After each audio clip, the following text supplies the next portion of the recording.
চট্টগ্রামের বাঁশখালীর বন্যা কবলিত ছোনো এলাকা পরিদর্শন ও ত্রাণ বিতরণ করেছেন জাতীয় সংসদের বিরোধী দলীয় নেতা এবং জাতীয় নাগরিক পার্টির আহ্বায়ক মোহাম্মদ নাহিদ ইসলাম ও সংসদ সদস্য হাসনাত আব্দুল্লাহ।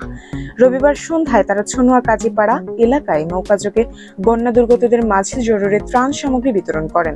পরিদর্শনকালে স্থানীয় সরকারি দলের তীব্র সমালোচনা ও ব্যর্থতার অভিযোগ তুলে ধরেন বিরোধী দলীয় নেতা মোহাম্মদ নাহিদ ইসলাম। তিনি বলেন, এলাকার স্লুইস গেটগুলো দীর্ঘদিন ধরে অকেজো হয়ে পড়ে আছে।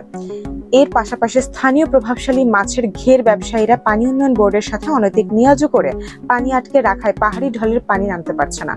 ফলে কৃত্রিম জলাবদ্ধতা তৈরি হয়ে এখানকার বন্যা পরিস্থিতি এখনো স্বাভাবিক হচ্ছে না।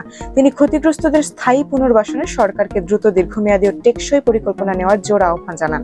এদিকে সংসদ সদস্য হাসনাত আব্দুল্লাহ জানান, নাজুক ড্রেনেজ ব্যবস্থা ও অপরিকল্পিত মাছের ঘেরের কারণে পানি নিষ্কাশন পুরোপুরি বাধাগ্রস্ত হচ্ছে। গ্রামীণ যাতায়াত ব্যবস্থা অত্যন্ত খারাপ ও দুর্গম হওয়ায় তারা প্রথম দফায় তাৎক্ষণিকভাবে মাত্র 5টি পরিবারের মাঝে ত্রাণ পৌঁছাতে পেরেছেন। তবে বাকি ত্রাণ সামগ্রী স্থানীয় নেতাকর্মী ও জনপ্রতিনিধিদের মাধ্যমে পরদিন সকালে দুর্গতদের মাঝে সুষমভাবে বিতরণ করা হবে বলে নিশ্চিত করেছেন। ত্রাণ বিতরণ ও পরিদর্শনকালে আরও উপস্থিত ছিলেন বাঁশখালীর স্থানীয় সংসদ সদস্য অধ্যক্ষ মোহাম্মদ জহিরুল ইসলাম এবং সহকারী কমিশনার মোহাম্মদ ওমর সানি আকন সহ স্থানীয় রাজনৈতিক নেতৃবৃন্দ।